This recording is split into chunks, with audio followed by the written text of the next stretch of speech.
To Gary's Glorious Golden Nuggets. This is episode 0026.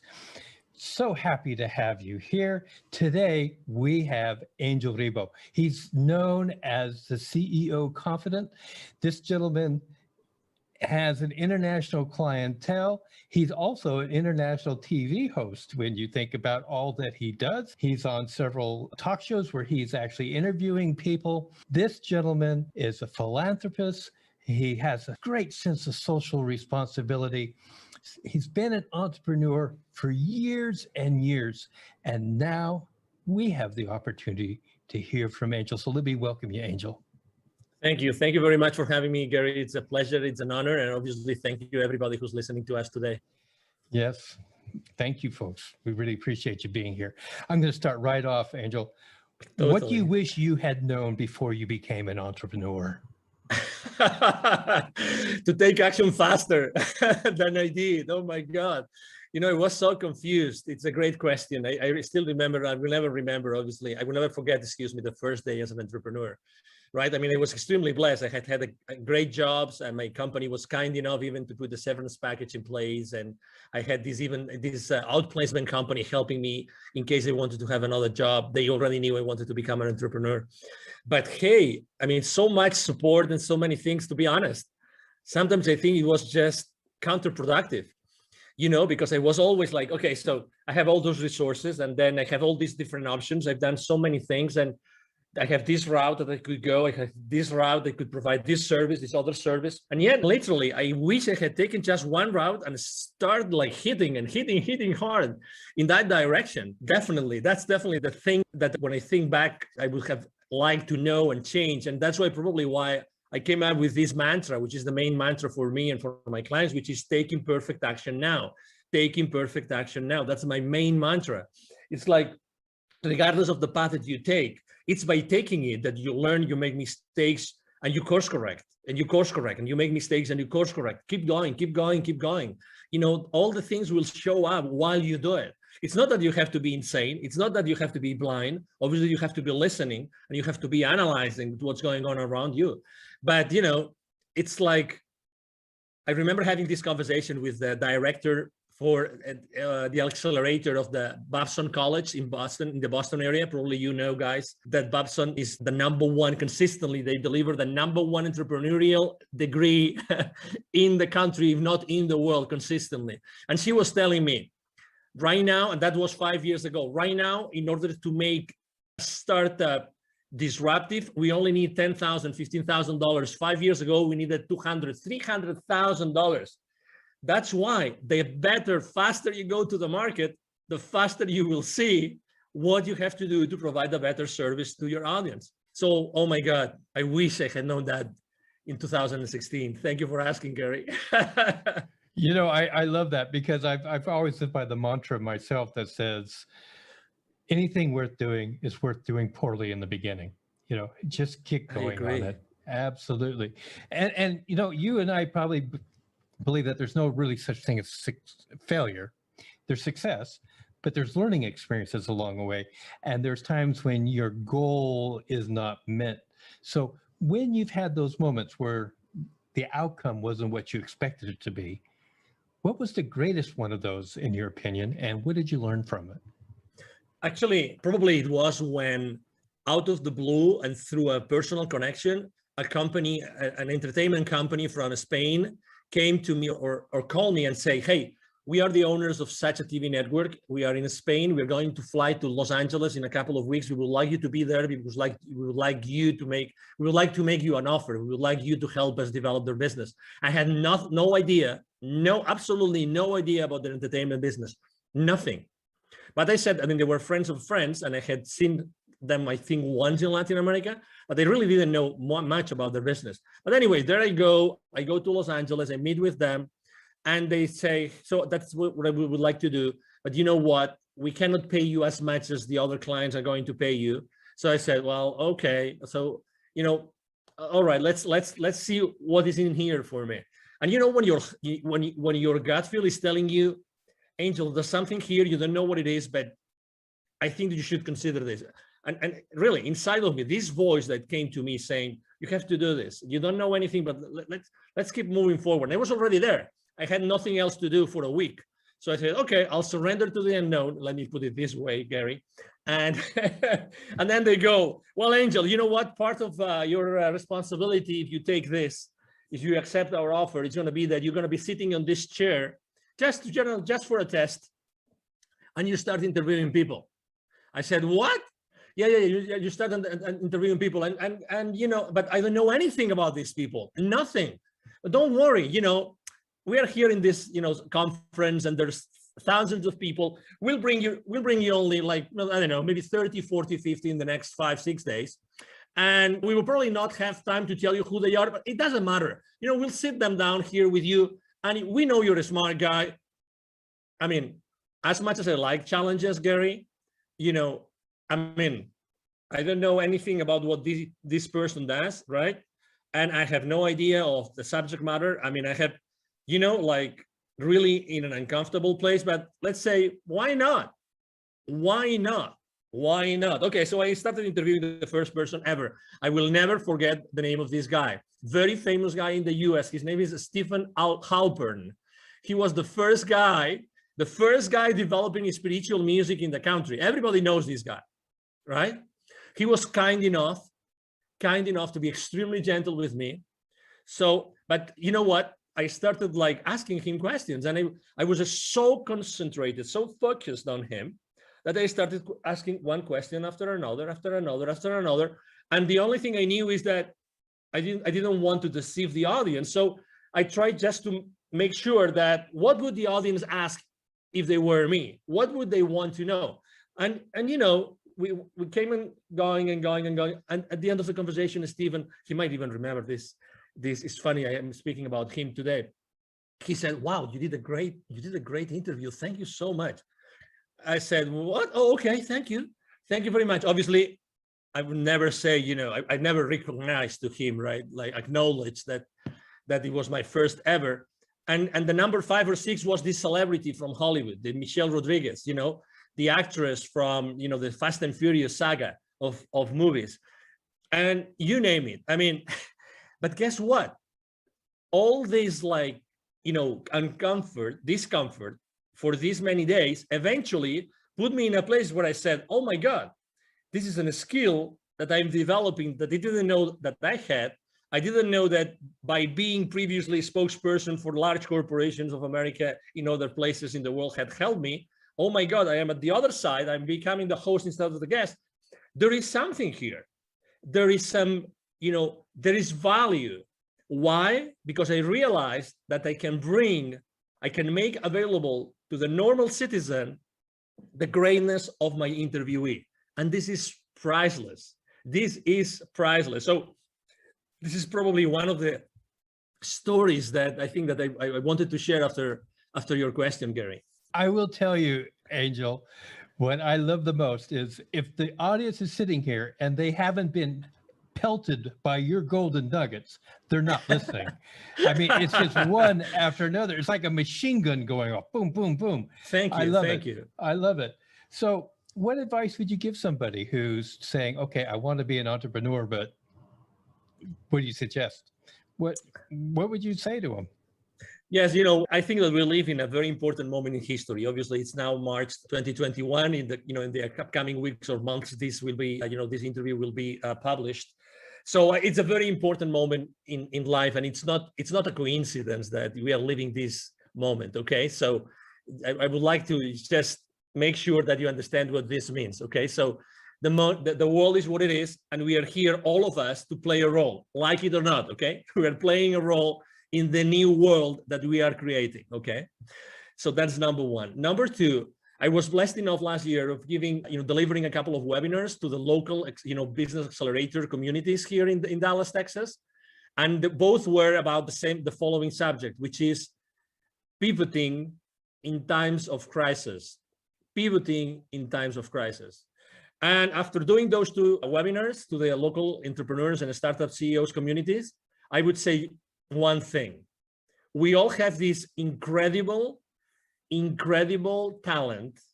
We all have this unstoppable divine force inside of us, that allow us to provide a unique service to the rest of the world, okay? Nobody has had the same life that you, listener, has had. Nobody. So you are unique. So even if you think, oh, there's going to be so many other coaches, so many other, consultants, so many other people making the same product, not a chance. That's not true. Nobody is able to provide the value, the wisdom, the teachings that you bring to the world just because you have had your own life and you have had your own experiences. That means by default, by definition, that means that there's going to be in the world an audience that is just waiting for you to show up and to give that value to them. So when I was telling these guys, going back to the story of the webinars here about, pivoting in times of crisis, there's four things that I would like to tell you. Number one, you already know that you have passions, that, there's something that you are enthusiastic about. Number two, there's always friends of you or relatives or colleagues that tell you you are an expert on something. You always come to you for something. Number three, the market is always going to need what you are willing to share with them, as I said before. And number four, and that's the only question maybe you have to ask, is the market willing to pay for it? Yes or no? If the answer is yes, and 95% of the occasions, yes, the answer is yes, then you have a business. So again, don't be fearful. I know you are on the fence, and I just answered a question saying, what was the main mistake I made is being on the fence for too long, right? So I know you are on the fence, but at the same time, know that there's people out there waiting for your message, and they will never go, and they will never move hiring someone or paying for someone's services unless you show up and they resonate with you. They're waiting for you there. That's why I think, sometimes people, I remember when I was training salespeople, I've trained literally hundreds of salespeople, and I remember training them. And in the first training session, most of the people would tell me, hey, sir, hey, Angel, but what happens if I run out of leads? If I run out of leads, how am I going to make my quota? I would always tell them the same thing, always, to all of them. Okay, so whenever you run out of leads, please come to me, and I will give you another list of 1,000 additional leads that you can call onto.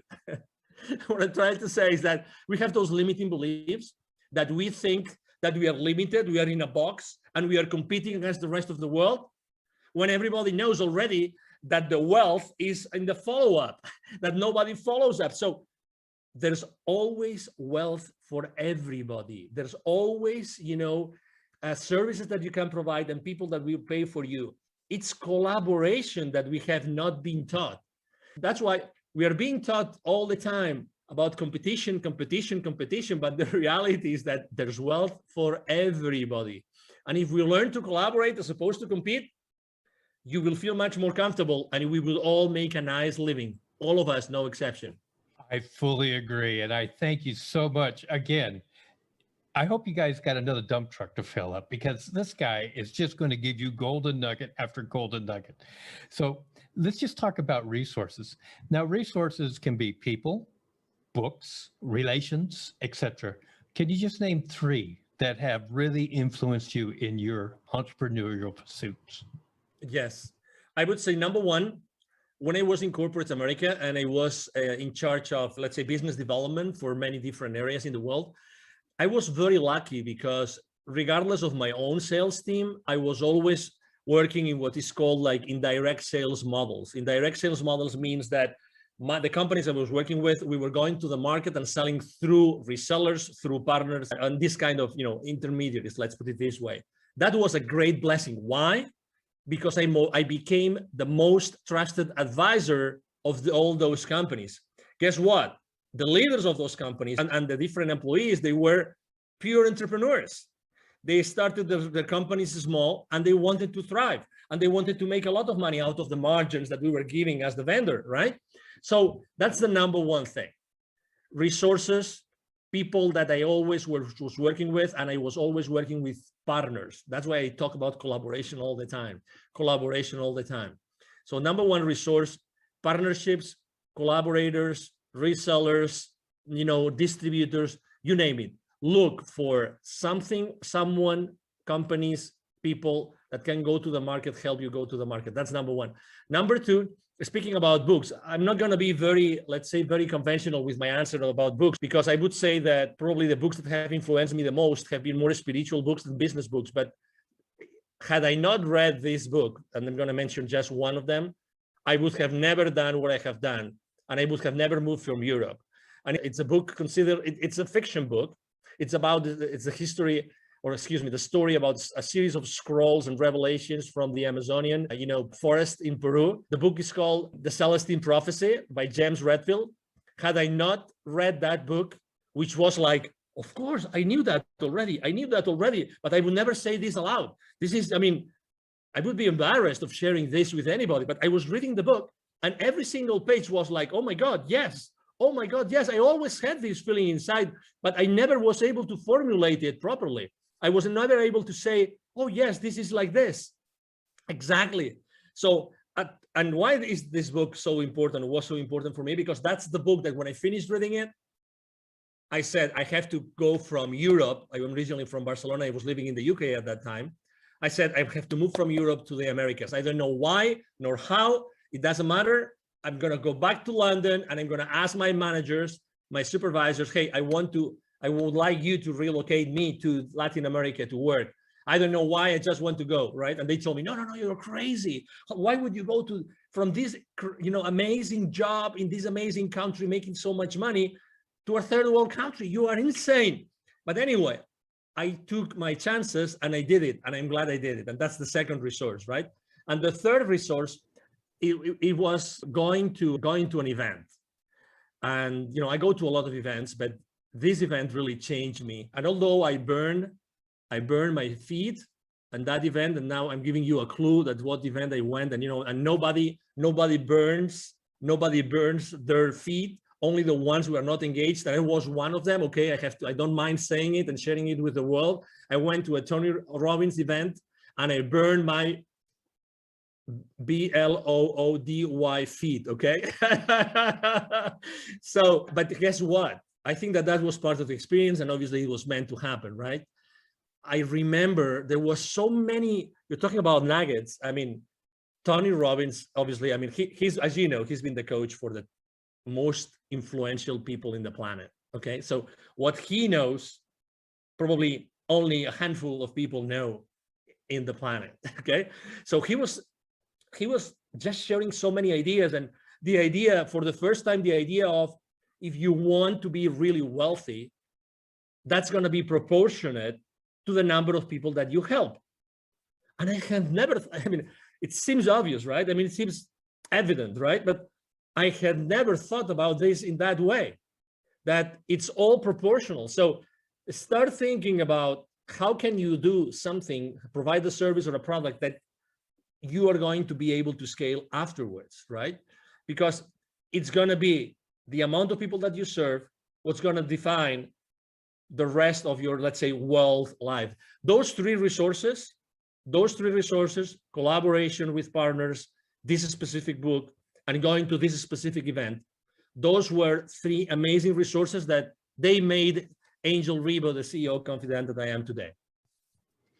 Well, I'm glad that you hit those resources. And I must admit that in my life, two of those have been experiences for myself without the burnt feet.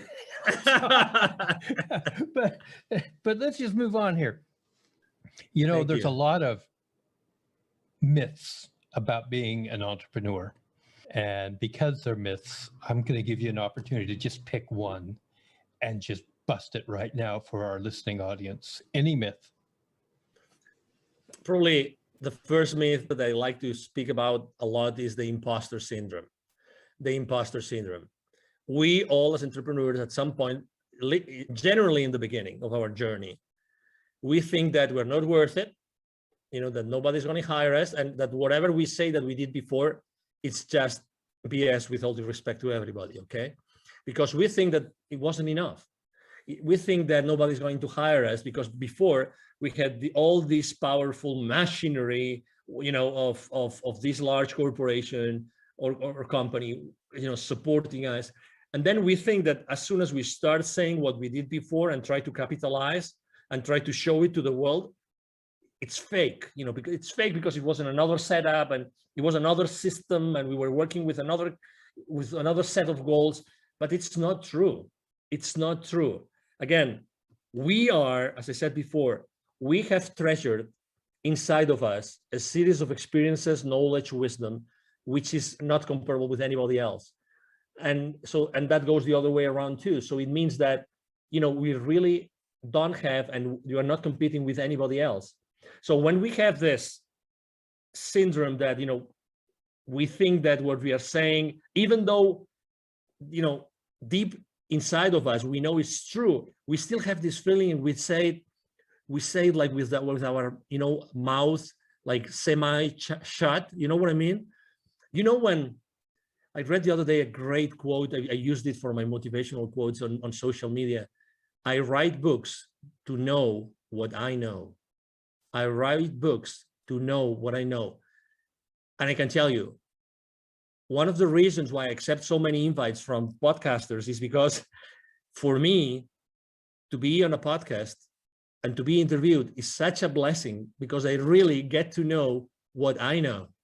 I have to tell you, and I can tell you a very interesting story. The other day, I was interviewed by a young guy from Bangladesh. I was his second guest, okay? And he was intimidated, so intimidated that he made it late to the show, and he was the host, right? When you realize that he was late, not because of any other reason, but when you start talking with him, you realize that there's something there. And I spent literally like the first 5-10 minutes just praising him, just telling him how brave he was, how courageous he was, that I had been in his website and everything. And he was suddenly, I saw him growing. I saw him like becoming the phoenix bird. You know what I mean? This young man, I was his second, and he started asking me questions. And the questions he was asking me were so naive. But you would say, okay, they were naive, so they were not rich. No, because it's not such a thing as a naive question. I phrase it like this, so you realize you know what I mean. But he forced me to answer questions in a way that nobody else had ever forced me to answer. So out of his spontaneity or his, being genuine and naive, actually, we eventually had an incredible interview. I really thank him so much. And obviously I offer my help to him. He's in Bangladesh and he's a very young guy. You never know where the diamonds are going to be buried. You never know that. Never, ever. So it's very human. Going back to the original question, it's very human to have the imposter syndrome. But hey, show up, step up, expose yourself. That's the best recipe I can give you to bust the imposter syndrome that we all as entrepreneurs go through. Show up. Don't be afraid. And if you cannot answer a question, it doesn't matter. Be genuine and say, hey, I haven't got the finest idea of how to answer this question. I will have to think about it. Just that. And it's you. And there's going to be people that are going to say, this guy was strong enough, and he was authentic enough and humble enough to acknowledge that, or he or she obviously wasn't able to answer that question. And that's part of who you are. And again, I'm sure that for the next interview, you will be able to answer this question and many others, because you probably will have done some homework, but I really like this, like as to be busted, because we all go through it. It's a limiting belief, and it's so not true. So not true, Gary. I really appreciate that. And one thing that I know from our brief interactions with each other, you are a master at building other people. You are a master at helping to establish confidence in what people have to offer.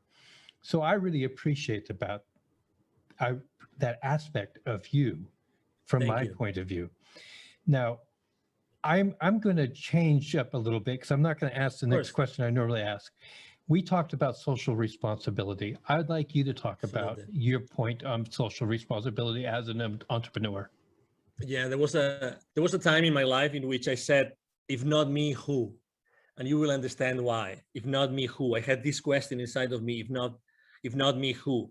When when I was in Latin America, I lived in Latin America for 10 years, and I was working with Latin America for 15 years. And I was going there so often. I was always dealing with, we were doing consultative selling to large corporations present with their subsidiaries in Latin America. And every time I was going to see their plants, the manufacturing plants, they would typically be in the outskirts of big cities, suburbs, rural areas sometimes. Every time I would go to those places to meet with the CEO levels, to close some deals, every single time outside those plants, there would be a lot of poverty, because that's where poor people live. They live in the outskirts of the cities. And every time I would go to those places with my rental car, they would ask me, hey, senor, would you like to buy some gum from me, some candy, a bottle of water? Can we keep your car safe while you are inside? So I was always interacting with kids, always was interacting with kids. And it reached some point before leaving, and actually that was one of the reasons why I left corporate America, in which one day I had this incredible experience in which I saw very clearly that I had this connection, this continuous, possibility to talk to the top guys in the continent, and at the same time being able to see so much poverty. And I saw very clearly, if I'm not the one connecting those two dots, who's going to do it? Who is more? Who can show more, like the experience reaching out to the top and being able to deliver to the bottom through my entrepreneurial career? And I can teach entrepreneurship to these kids in need in Latin America. That was the aha moment. That was, and again, it came very, it was an impactful moment in my life, but I was, one of the saddest things in life is that we become, how is that, too familiar with the misery.